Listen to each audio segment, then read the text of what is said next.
Children of Sorrow. William Cooper died in bed on the upper floor of the roundhouse during a storm in January 1837. The wind whipped through the surrounding forest, across Little Elk Lake, and circled the house for 3 days and nights. The snow fell on roads, fields, and riverbeds until they were indistinguishable from one another. It was 2 days before the weather settled and Dot White managed to wade through it. She had a complicated relationship with her brother. He had, after all, sold her to the widow White when he moved to Boston during the Revolution. The old woman had promised to treat her as a daughter and had even given her the family name. Dot, however, understood the rules of her servitude and never forgot her place. She spent a lifetime resenting her brother and never could decide whether the injury he suffered while protecting her had altered his personality or merely focused it. The British had been spotted on Upland Road marching in formation. The sighting sent a ripple of panic through the town of Billings. Those who could left their houses and hid in the woods. She had hidden in the forest with her brother. William was a young man at the time and knelt to distract Dot, who was only a child. The little girl thought they were playing a game of hide-and-seek, and he had to place a hand over her mouth to stop her giggling. The troop's Mohawk scouts sensed their presence, and a grenadier fired a warning shot into the pines. The musket ball struck William in the head. The pellet went straight through his skull and exited beneath his jaw. The impact knocked him back, and a streak of blood stained his white shirt. He reeled and collapsed like a drunk after a night of heavy drinking. The look of surprise on his face was twisted by the damage to his left eye. He lunged forward and vomited a portion of brain. He glared at her, and the accusation was unmistakable. William survived, a strange mischief played by fate, but he never seemed the same to her. He no longer wanted to play with her or even be near her. It was as if her presence was painful, and he shunned her. When their parents died and she fell into his care, his intentions soon became clear. He was never going to remain in Billings. She was his sister, a late addition to the family no one had wanted or expected. The birth had weakened their mother, and when the influenza struck, it carried her off first. It was impossible to know whether grief or the virus dealt their father a mortal blow. Dot was never told how much money William received from the widow. She supposed it was enough, along with the sale of her parents' house, to establish him in business, and for many years she heard little, if anything, about him. If only he had elected to pay the widow to care for her. She did not mind the disgrace of being a servant. The widow's sons were not kind, but they heeded their mother when she warned them. "I'll not have you interfere with the girl," she warned. "When the time comes to marry her off, I'll choose a husband, and he'll pay twice what I paid her brother, but she must remain intact." Few people in town would have accused the widow of outright cruelty. She was a shrewd business partner and dealt with men as an equal. Dot respected this aspect of her personality, even as she dreaded the thought of being owned by her. The white slave Quock had been fathered during an Iroquois raid. The northern tribes rarely came so far south, and had come with mischief and adventure in mind. They found the Brewster's slave Martha and had their way with her. The widow White always had a nose for a bargain. She bought the babe and brought him up. He grew into a strong buck, and she worked him hard.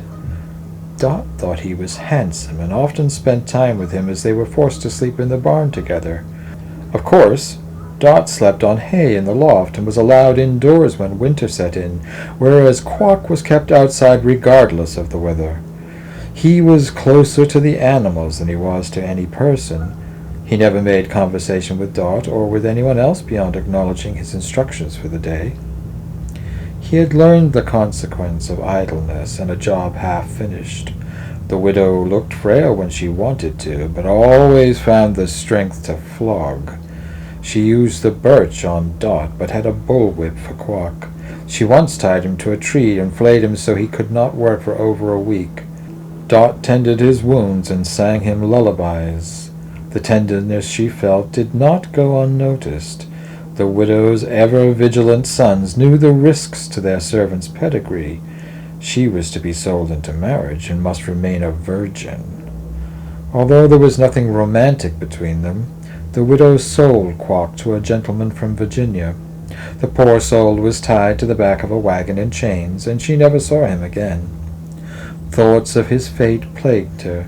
She imagined him suffering cruel beatings and inhuman treatment in the tobacco fields. The best he could expect was a short, brutal existence, ended with a bullet through the brain. Dot developed into adolescence, and realized being abandoned hurt far more than the thought of being sold. William had always looked after her before the grenadier shot him. Their mother and father had withdrawn into their own society and left Dot's care to her brother. She could not square those early childhood experiences with the day he accepted the White's coin and left her undefended and alone. The worst experience of her life never would have happened if he had not abandoned her. He would have seen off the retreating redcoats and their Mohawk companions. William, her William, would have protected her. Dot never knew which man fathered her daughter. The widow had driven her from the house before the child was born, and she had to make do with whatever work she could find. "I'm no madam, after all," Agnes White said as she drove Dot from her yard with a broom. Dot ran along the dirt road toward town and hiked up her skirts to stop herself tripping. All the while she cursed her brother for abandoning her. Even if she were a slave, the widow would have seen profit in her condition and kept a roof over her head and meals in her belly. Lizzie Wright found her weeping by the cemetery wall, and after hearing her woes offered Dot a job at the Crying Whale. The ruined girl worked cleaning floors and serving the men. It wasn't so very different from her life with the Whites, only Lizzie was more kind than the widow. Lizzie respected Dot's condition and did not work her too hard. She was a kind woman whose husband had been lost at sea. She did not believe he was dead, and continued to run their business for him. "The sea's a terrible mistress, so it is," she said. "She draws men in with the curve of her swells, but it's her weeds that catch them." When Dot's baby arrived, Lizzie moved them into the attic. The room had a fireplace, a bed, and a small table. Dan had installed a portal from one of the ships he sailed on, and she could look out over the fields when she wasn't nursing the infant or working in the tavern. The job was hard and the hours long, but Lizzie and one of the other girls helped look after the child. For several weeks the babe remained nameless. "It's not Christian to let the infant go without a name," Lizzie said. "It'll damage her, so it will." Dot stared at her employer and landlord, a woman she had come to respect as a friend. She knew it was wrong to let a child go unnamed in a world where names so often meant everything. "I'm going to call her Story." Lizzie's expression soured. "Story?" "You know," Dot said, "the widow couldn't stop holding forth about what a dreadful story it was. She wouldn't have her family associated with such a low episode." "Was she forever calling it an episode?" Lizzie asked with a discernible level of incredulity. Dot laughed and said, "I feel lighter with the thought of upsetting her. She'll hear the name Story White wherever she goes." Lizzie appeared forlorn, and now familiar expression. There was no need for the landlady to say anything. She thought the name would shackle the child to the origins of her existence. "Nowhere for her to hide," Dot said. "She may as well have a name that defies them." Dot, we must remember, was still a child herself. She was barely 13 years old when the widow turned her out. She had yet to understand a great deal, and in those moments spite colored her thinking. She worked with Lizzie throughout the first years of the peace. Times were lean, and she had to take on work as a laborer in the Brewster's fields, as well as helping Lizzie at the tavern. It was then Dot first started writing to her brother in Boston. The burden of bringing up Story on her own was taking a toll on her. Besides, William was responsible for what happened. Her brother made a fortune during the conflict, selling provisions to either side without discrimination. She could never be sure how much blame to apportion to him. He had suffered a terrible injury, and no one recognized him when he recovered. It was only once she started writing to him she realized how little she figured in his thoughts. Initially he did not even respond. He only deigned to acknowledge her after she started signing her letters, "Dot Cooper White, your sister." He never once visited her, and although he set aside money for her daughter, he did not attend Story's wedding or send congratulations when her grandsons Thomas and Jasper were born. He sealed 2 $10 bills in an envelope with the following note: "For the care of my great-nephews Thomas and Jasper, William Cooper." When she climbed the steps of his house after the storm, the corpse she discovered was no colder than the relation he had become. She sat on the edge of the bed and studied his impassive features. It was impossible to know whether he suffered or not. He appeared at peace, and she was not altogether satisfied he deserved it. To her surprise, he left all his worldly possessions to her. His wealth was considerable, and he had bought up whole tracts of land in Billings while people suffered after the peace. Much of this Dot bequeathed back to the town, although Thomas and Jasper complained she had wasted their inheritance. "By what right do you claim it?" she asked. Of course, she had every intention of providing for them, but did not appreciate their impatience. There was certainly an ill-gotten aspect to her brother's gains. "You know he sold me," she told the twins, "like a nigger." The boys laughed, but their mother scowled. Story was sickly with consumption, and Dot expected her to join William before the spring coax lady slippers up through the long grass. Although she loved Story, and at times put her welfare before everything else, Dot had never been able to remove the stain of her conception. She decided to live in the roundhouse. Staying in William's house might exercise her nightmares. It was a vain hope, and she knew better than to expect any real release. "Are you sure you can live in that place?" Story asked. "Well," Dot sighed, "we never spent much time together when he was alive. He built the house especially for some reason. I know people think it's ugly, but I see beauty in it." Story poured coffee and sat down. Her face was long and her pallor sickly.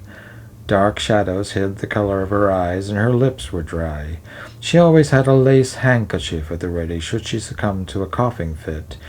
This she placed beside her cup on the table, but kept her hand close should she need it. "I heard William was a mercenary sort," she said. "I'm surprised he had a superstitious side." Dot picked up her coffee and glanced down into it.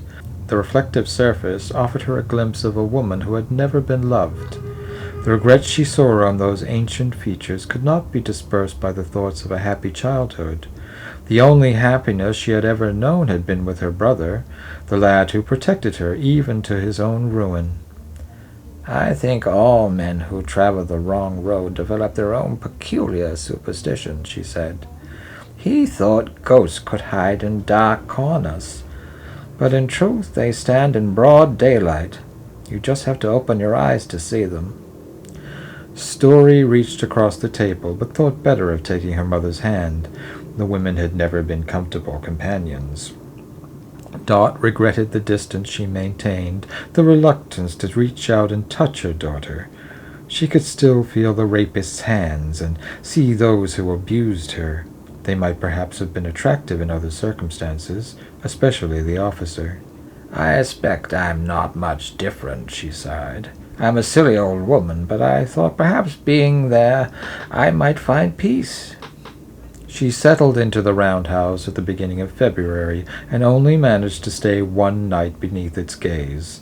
Although her brother had built his home to avoid corners and spirits, she felt his eyes on her wherever she went. "I didn't get a wink of sleep," she told Story the following morning. "I felt him everywhere. Floorboards creaked and cupboards yawned open-mouthed. I never felt a chill like it. No matter how much wood I burned, the place never warmed up." Story had grown weaker, and although she managed to smile, her weariness could not be ignored. "I wish I'd known him," she said. "Why ever would you want to know a man who put your own mother in servitude?" Story stared at her mother, and there was a depth to her sorrow no one could measure. "Uncle William sacrificed himself for you," Story said. "It was wrong to put a price on you, but I understand him wanting to escape. I mean, it must have been a burden, being responsible for you." She reached across the table and brushed her mother's hand. "It It would be a kindness to forgive him. Then he may not linger." Dot withdrew her hand and felt the presence of death creep into the room. It shuddered in a corner the way William's ghost had slipped into the darkness of cupboards and the grain of wooden floorboards. The spectre had not come for her, not yet, but perhaps it was on a mission of mercy. As Dot predicted, Story died a month later at the sanatorium on River Street in Mattapan. She visited her daughter every day and promised to do right by the boys whose father had gone off wandering the summer before. Daniel Diggory was never a reliable sort, and was not just on account of him having the falling sickness. The relief from guilt and the torment of her violators did not diminish Dot's sense of loss. Story was her connection to the past, to her brother who at one time doted on her and protected her. All she had left was the spirit in the roundhouse. It was an unnatural place, bent and forced into circles and awkward curves. He would not rest while his mausoleum remained standing. Thomas and Jasper would not hear of it when she suggested having it knocked down and the earth salted. They had both spent time at their uncle's house and experienced nothing out of the ordinary. "It's a unique property," Thomas said, "and I understand why you feel that you do, but it's one of the few things you haven't given away." She smiled at her grandson and nodded. She could not suppress her weariness, and perhaps she had not tried to. "You know what I read today?" she asked. Thomas sat beside her on the porch. The house his father built was simple and sturdy, with clean edges to the purity of its lines. The pleasant little farmhouse overlooked a vast field of corn whose stalks had dried in the sun. A clear blue sky rested over distant pines, and a carriage rolled along Ring Road, drawn by a heavy dray. "The British Empire," Dot said, "have finally abolished slavery." Thomas nudged a rocking chair and set it rolling back and forth over the pine boards. "Don't you think you've given enough to the Negro cause?" he asked. Her donations had all but dried up the funds William spent a lifetime accruing. There seemed a kind of justice in it. He had never shown any inclination to make amends, but she could spend his fortune on good works. No other issue roused as much passion in her, so great a desire to see a wrong put right. "Oh, I know you think I'm silly," she sighed. "I can't explain how it feels to be sold." "But the whites never put you in chains," Jasper said. Thomas's twin had been drawn by their conversation. He stared at his grandmother and leant against the door-frame. "They gave you their name," Jasper said. "Even though Uncle Bill had gone off to deal with the redcoats, they honored you." "Honored me with chores and rewarded me with the birch," Dot snarled. "Nothing good comes from a legacy built on misery." Jasper suggested renovating the roundhouse. They could put in dividing walls, make a proper home of it, and rent the place for a tidy profit. The twins were both out of work, and payments were due on the farm. Dot regretted having not paid off the mortgage when she first received her inheritance. On the other hand, she resented the thought of doing anything for Daniel Diggory. He had been such a lazy good-for-nothing. His seizures were debilitating, but it never slowed his womanizing. His good looks attracted Story, not his business sense or fidelity. Dot reluctantly agreed to allow them to renovate, but tenants rarely ever stayed for more than a month or two in succession. She laughed every time the tale of William Cooper's ghost was repeated in town. Before long, only desperate people would live in the house, and only at a reduced rent. The story entered local folklore, and nothing would ever stop people believing the place was haunted. The years worked on Dot, the way they do with all creeping things. She had lived a long life, but hung on because the world had not yet rid itself of the evil of slavery. Every year progress was made, but remained almost imperceptible. Perhaps, she believed, if the criminal trade came to an end, her brother would no longer feel tormented. Of course, her refusal to wade in death's pool was stubborn determination as much as anything else. She wanted to exit this world knowing no other human being would ever suffer what she had endured. She conceded her experience was nothing compared to the suffering of colored slaves.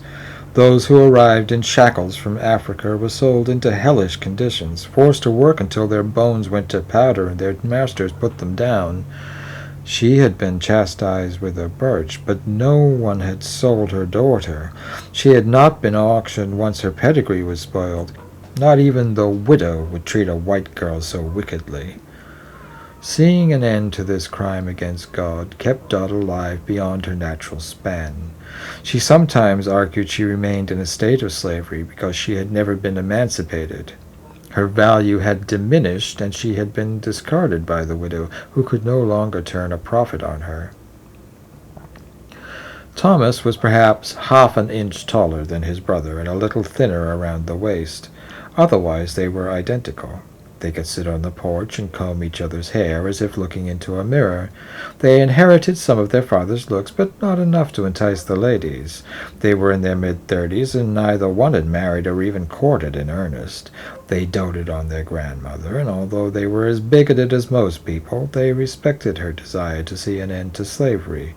She had grown frail during the winter, and they were sure she would not make it through another year. So, when Thomas read about Frederick Douglass planning to speak in New York City on the 4th of July, they booked tickets on a train and brought her to the Corinthian Hall in Rochester to hear him speak. The passion, beauty, and directness of Douglass' speech was a power the twins had never experienced. Dot stared at the orator in wonder, and for days after repeated the words, "May my right hand forget her cunning, and may my tongue cleave to the roof of my mouth." On her deathbed, 5 weeks later, she repeatedly thanked them for having taken her. She asked them to forgive their uncle and their father. "Don't hold a grudge," she said. "That's why William can't find release. I never could bring myself to forgive him. He never meant me any harm. What happened to him was on account of me." They buried Dot beside their mother, as she had requested not to be put in the ground where her parents lay beside her brother's remains. They paid for a decent headstone. It was not ostentatious, but would last better than the worn rock that marked their uncle's resting place. For months after their grandmother died, the twins opened the roundhouse and invited dubious characters to join them for nights of drinking. The place groaned with debaucheries, and the brothers ignored what the others could not. The house was alive. It leered at their whoring and heaved in their indulgence through its chimney stack. They squandered what little money they had. The house held them in its sway and blinded them with intoxications from another plane. For months on end their uncle toyed with them, or so Jasper moaned when the bank seized most of their land associated with the farm. They kept the little house Daniel built and had to tend the fields for the Brewsters who brought them out. They were reduced to laborers, and perhaps for the first time they understood what their grandmother said about slavery. The roundhouse remained their only asset beside the family home, and no one would rent it. The tales of William Cooper haunting the very grain of the wood made it impossible to secure a decent tenant. "You ever see our uncle, looking at you through a crack in the plaster?" Jasper asked his brother one night over a glass of rum. "I don't know," Thomas groaned. "There's got to be something in that goddamn house." Jasper took a sip of rum and soured. "He knows his way around town pretty damn well, I'd say." "Oh," Thomas asked. "Uncle Bill. I mean, he lived here, right?" "Never likely to lose his way from the cemetery to his house." The plan came together over several nights of heavy drinking. It never really made sense to Thomas, but Jasper was persistent. His brother had always been able to sway him when no one else could. It was as if Jasper, or Japes as he sometimes called his brother, had taken up residence in his mind and set to haunting him until he gave in. They trekked out to the cemetery late one night and dug up their uncle's remains. They wrapped the bones in a bedspread.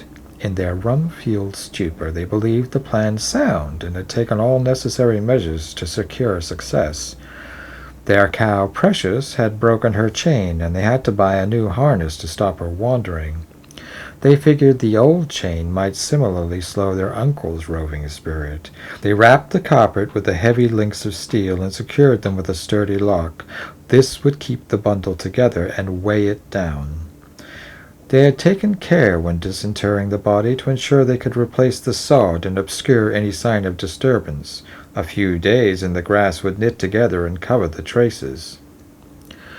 Off they set through the woods with their uncle slung over Precious's back. The cow was docile and had always gone wherever they led her as long as they gave her a lump of sugar.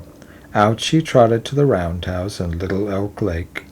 The twins placed Uncle Bill in the bottom of a canoe and rowed out past Three Tree Island to the swamp. The mosquitoes were bad, so they spent as little time as they could looking for the right hole. Some were deeper than others, and they needed one to consume the remains and not regurgitate them. They tested some of the closest holes with an oar, but they were only a few feet deep. The pockets overflowed with thick black mud, and the stench was more putrid than the corpse. The sun started to rise, and they had begun to despair when they finally found a suitable hole. They tipped William's remains into it and watched as the bundle slowly descended out of sight. The swamp belched on completion of its meal, and the brothers avoided each other's gaze. They hurried back onto the lake as the sun came up, and paddled as fast as they could across the water to their uncle's house. The brothers pulled the boat ashore and sat on the porch in silence. A flock of ravens picked worms from the lawn. The birds were slow and picky. They only dragged out an unfortunate creature when they were satisfied by the look of its fattened body. "Oh, bastard," Jasper said. "Won't ever find his way out of there." Thomas looked uncertain as he watched the ravens feasting. The lawn was wet with dew, and the sun shined off droplets where they bulged on burdened blades of green. There was a beauty to it, one he marveled at until he thought of the worms eating the dead or crawling through cadavers on their way. "You think any of those worms ever set their table in the cemetery?" The thought of the ravens ingesting part of their mother's corpse or that of their beloved grandmother weighed on them. One of the birds dragged a long worm from the wet soil and tossed it about. The undignified treatment made their hearts ache. It took them a month or more to find a new tenant, and to their delight there were no more complaints about noises in the night or visions of William Cooper. Abner Krauser was a young man with a small son. The child's mother had died of consumption some years earlier, and the twins were quick to offer their sympathies. They knew, after all, what it was like to lose a mother to such an awful condition. Abner and his son Abraham were content and settled into a routine.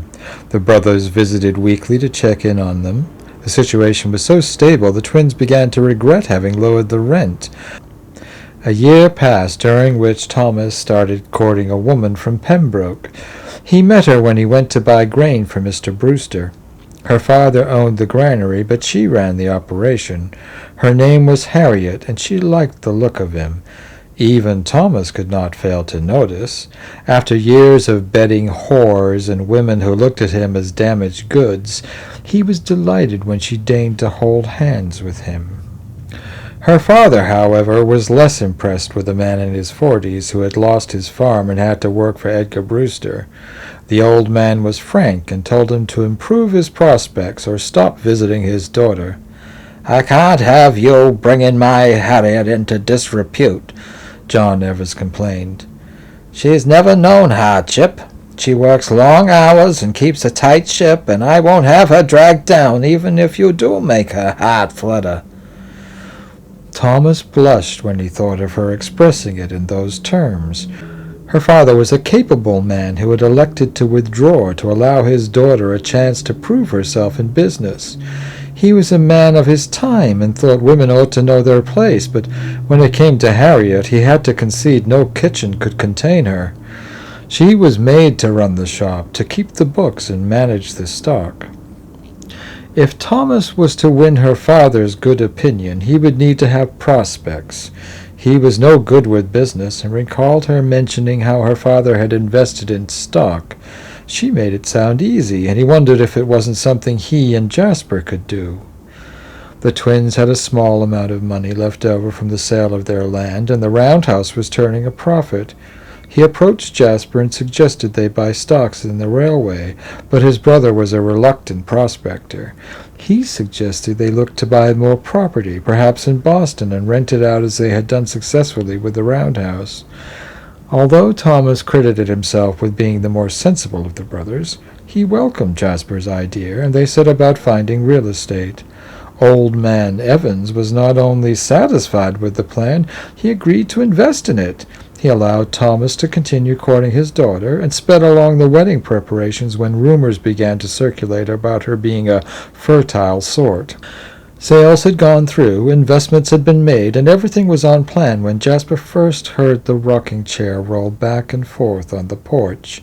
He went out to investigate, and finding nothing, he laughed it off as the wind or a playful raccoon and went back to bed. Over the next 3 nights the chair creaked more and more insistently. Thomas had been spending nights in Boston or Pembroke and thought his brother was losing his reason until he heard it himself. After a week of visits, the brothers went out to confront the intruder together. The chair was indeed rocking, but there was no occupant, no wind or mischievous creature toying with their imagination. "It's him," Jasper whispered. "Don't be a fool," his brother said. The chair stopped creaking and came to rest as if in answer. The brothers kept their eyes on the rocker and were startled when the boards creaked as if someone's weight had pressed them down. They had perhaps taken a drop of whiskey, but they swore the steps buckled beneath the boots of an invisible guest. A strong wind swept through the cornfield, and a flock of hungry birds flapped up over the moon. Their silhouettes were like demons in flight, and the fevered twins felt certain their uncle was on the prowl. They watched as the wind repeatedly swept the dry stalks. There was not a breath of air anywhere but where it passed through the field and entered the woods down near Little Elk Lake. The idea of their uncle breaking free of his chains and swimming through the thick mud to the surface horrified the twins. When they looked at one another, there was no need to ask what the other imagined. The brothers only shared the story with a handful of close friends, which is to say an array of local alcoholics and gossips. Rumors spread, and Thomas found it necessary to explain his distraction to the woman he loved. "I know it was a foolish thing to do," he said. She joined him on the porch and gazed across the cornfield. "You know, Thomas," Harriet said, "we have a baby on the way, and we need to focus on the wedding so tongues don't wag. The last thing we need right now is following some damn fool notion through that cornfield to the swamp." He stared at her, and she had never seemed so severe. This was the first real evidence he had of the powerful businesswoman who made a success of everything she touched. There was a determination in her to make a success of him, regardless of the stupid things he sometimes did. "We have a fledgling business in Boston," she continued, "and that's where we ought to be. The wedding is less than a week away, and you need to stop obsessing over this. If you dug him up and put him out there, then you must go out and bring his bones back. Poor man feels homeless as well as wicked." Thomas had never heard anyone offer such a sensible solution to something they considered so ridiculous. Of course, part of her must have lent their tale credence, or she never would have recommended such an apt remedy. The brothers rode out to the swamp, but they could not remember into which hole they had sunk their uncle's remains. Every pocket they checked was only a few feet deep, and there was no sign of Uncle Bill. They spent whole nights out in the swamp. Hungry mosquitoes bit into them until they could take no more. In the morning, Thomas headed back to Boston with Harriet. He abandoned his brother and stayed on for an extended period with his new wife in a little apartment in Roxbury. The baby was born, and when Mark Deggery gurgled and spluttered, all his father could see was a black hole full of mud and bones. Lincoln had just been sworn into office, and he could not help thinking of his grandmother and the way Frederick Douglass had expressed the plight of the American slave. He had referred to his brothers in chains as children of sorrow. How such a specific phrase should lodge itself in his memory he could not fathom. With those words a spell was cast on Thomas Deggery, and he fell into the hypnosis of a compelling notion. Had he not bound his uncle in chains? The idea of making a slave of William, just as he had done with his own sister, would not retreat. He tried to speak with Harriet about it, but she felt he ought to be focusing on their tenants. They had no other means to pay their way in the world. "I'm sure you believe it," she said, "but I cannot see how wrapping his bones in chains transformed him into a slave." "Don't you see?" Thomas asked. "We did it for profit. We wanted to turn his house into a means for making a living. We bound him and expelled him from the comforts of his own home." If he rationalized, he could accept his wife's good opinion. Reason, however, was in short supply. He ran a low fever, the condition increased steadily, and he knew he could not escape his fate. He had to return to his brother and find his uncle. Harriet threatened to run home to her father if Thomas went back to Billings. At first he was swayed by the need to remain with them and collect rent. When the telegrams started to arrive from Jasper, however, his mood darkened. His brother wrote of the thing in the cornfield shaking its chains and lowing. At first Jasper thought Precious had broken loose. He went out to the barn and found the cow, although the poor beast was agitated, and called to the lost soul in the cornfield. Thomas's fever had mounted to a delirium. He abandoned his responsibilities and fled. He rode his horse all through the night to Billings. There he met his brother, and together they tried in vain to discover the whereabouts of their uncle's bones. In the morning, as they rode to shore, Abner Krauser came running to the bank to greet them. He waved his hands, and his customary composure abandoned him. "I must ask you to release me," Abner gasped as he pulled his canoe ashore. "The house has turned against us, and the spirits of this place are afoot." The brothers came onto the lawn and stared at the distraught man. "If it was just me," Abner said, "I would not bother you, but my son is an innocent." He bade them come into the house and speak with the boy. Young Abraham lay upon a sofa beside the fire. His face was like that of a lost angel aglow with hell's heat. The boy was fragile, and fever sweat his brow, but he greeted them with a quiet smile. "Tell them what you saw," Abner whispered. Abraham rose up and leaned on his elbow. His father, worried by the effort, placed a cushion beneath the boy's head. "I expect it was nothing," Abraham muttered. "Nothing?" Abner gasped. "You do not cry over nothing." "I think I am unwell," Abraham said. "I saw what I thought was a man. He was black." "Are you sure?" Jasper said. "He may have been slick with oil as it dripped from his chains." "Where?" Thomas asked. "Oh, not far. Over by the Cat o' Nine Tails. There among the reeds standing on the water. He cried her, so I thought." "And he beckoned you," Abner said. "I don't know," the boy said. His eyes filled with tears, and he wept as he spoke. "He was so alone. It broke my heart." "And that," Abner said, "that is why he waded out into the water. Had I not seen him from the window, he may have followed the unfortunate spirit across the river." Thomas sat heavily in his chair and sighed. "Did you see anything?" "Nothing," Abner said, "but a frightened boy." There was no convincing their tenant to remain. Abner agreed to pay for the remainder of the month, but he and Abraham would leave come sunset. Jasper had gone out searching the swamp for weeks. He had even built a makeshift cabin so he could sleep in the swamp. The brothers improved the cabin, built a fireplace, and continued their search. Thomas was worried about his brother, but he missed his wife. He wrote to her where she had returned to live with her father. Without anyone to keep an eye on the tenants, several had defaulted. Mortgages were not paid, and the bank impounded Deckery's assets in Roxbury. "We're ruined!" Harriet hollered from her father's porch. "I never should have trusted you." Thomas stood out in the rain. His horse steamed from the exertions of the ride and snorted where it dug up the road. The moon hardly made its way through dark clouds and merely winked at him on occasion, such as to remind him how he was wasting time and effort. "I don't know what to say." "Don't you?" Harriet snarled. "I could rail for weeks over your foolish shenanigans. Your brother's the only one who can hold a candle to you. My father begged me to be cautious. He could see only chance gave you any prospects at all. He knew your father. Did you know that?" Thomas lowered his head. "Harriet, I expect your father knew Daniel Deckery better than you. He lifted that many skirts. You're bound to have more siblings tucked away. But I could have dealt with womanizing. I could even have weathered his condition had you inherited that. She laughed at the sight of him. "But that's not what you inherited from him. He ran away when times were tough, when your mother needed him most. As she lay dying at the sanatorium, your old man was here, losing himself in widows or a bottle, and he kept on whoring until the falling sickness took him to the other side and wouldn't let him back." He listened to her tirade as the rain pelted him. He had never been so soaked through, and yet the cold was a comfort to his fever. The harshness of her demeanor also raised his spirits and made him view her without sentimentality. "Did you know he died all along?" he asked.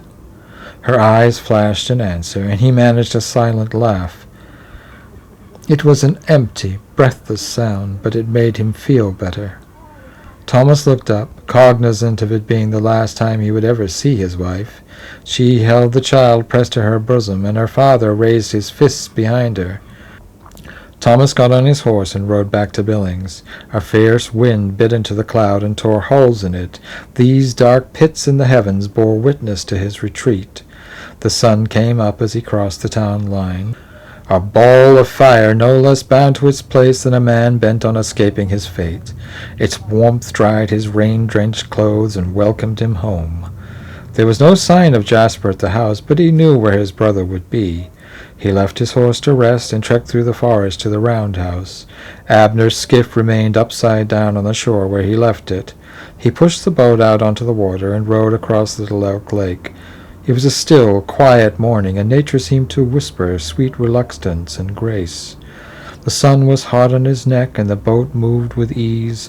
Even the mosquitoes left him in peace, and he began to marvel at the beauty of the world. It had been so long since he had viewed it as if he were part of it. He had perhaps been no more than a boy the last time the world actually made sense to him. He crossed over to the marshland and left the boat on a mound of swamp grass. The smell of the black mud where it pooled in potholes seemed sweet to him, inoffensive and mild. There was a point to it, and he realized decay and growth were kindred, as close as he was to his own twin. When he thought of Jasper, a terrible emptiness hollowed him out. He stood where he was and realized there was no smoke rolling from the cabin chimney. There was nothing but an awful stillness, a disquieting hush. He trudged through to the cabin, and there he discovered Jasper. His brother was collapsed on his knees, and a hole in his head oozed black blood onto the floor. A few inches away, a lump of gray matter rested on the dirty floorboards. He stared at the scene, and only after some time did he notice the revolver in his brother's hand. He must have despaired when Thomas ran away and come out in search of his uncle. He sat down beside his brother, content to commune with his corpse a little while in solitude. By degrees he became aware of a faint rasp. He touched his brother's hand and found it warm. No gunshot had sounded across the lake, so Jasper must have fired his weapon over an hour ago. To his horror, Thomas realized his brother was alive. He carried Jasper to the skiff. Now the mosquitoes swarmed him. They harried him and his bloody companion as they waded out into Little Elk Lake. Snapping turtles tore unsuspecting frogs in two, and a hawk caught a rat in its talons. Fish tore at tadpoles, and snakes fed on blood-filled insects. One creature devoured another to survive in these waters of pain. He rowed his brother ashore and pulled him up on the bank toward the roundhouse. Once inside, he struggled to lay Jasper where Abraham had rested on the sofa. He was going to have to leave Jasper alone one more time while he went to fetch help. "Uncle William," he called. "I'm sorry. I know you wanted Jasper, but he'll come here soon enough. Watch over him for now. Do this for me, and I'll devote myself to putting this right." The doctor was busy tending a patient when Thomas arrived. He watched with horror as the physician rubbed ointment into the man's wounds. The welts at his wrists and ankles echoed where chains once bound him. "Poor fellow," Dr. Jones sighed. "On the run for ages, and he's been hiding in town for weeks." Thomas stared at the emaciated man. It was not the first time he had seen a Negro, but he had never seen any man look as shattered or withdrawn. "You must stop being the dutiful Quaker," Thomas snarled, "and come at once. Jasper shot himself through the head, and he's not dead." The doctor, being a good man who feared his wife more than the Lord, advised his patient to rest and went with the distraught man. He patched up Jasper as best he could and treated him for fever. He told Thomas not to expect too much. If his brother made it through the night, he would sew a plate into the skull to cover the hole. Thomas brought their cart to the roundhouse to collect Jasper. He brought him home and made up a bed for his brother on the ground floor. Not a whisper blew through the trees, and the rocker remained undisturbed. Come morning, the doctor arrived and was astounded by his patient's recovery. He sewed the metal plate into place as he promised to do. Thomas was not to be surprised if Jasper seemed a different man. Injuries like this did things to the soul as well as the body. Although Jasper regained his feet after several weeks in bed, he never spoke again.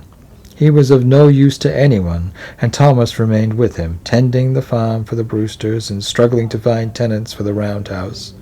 In the end, he sold it to the White family, who had better luck managing it.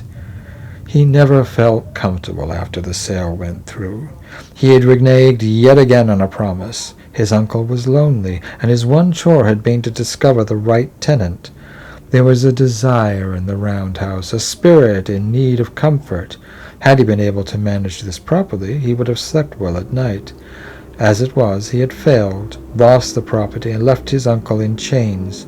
He imagined him crying out by the reeds, standing on the water among the cat-o'-nine-tails. As for Jasper, he spent every day on their porch. He rocked back and forth in the old rocker and never said another word.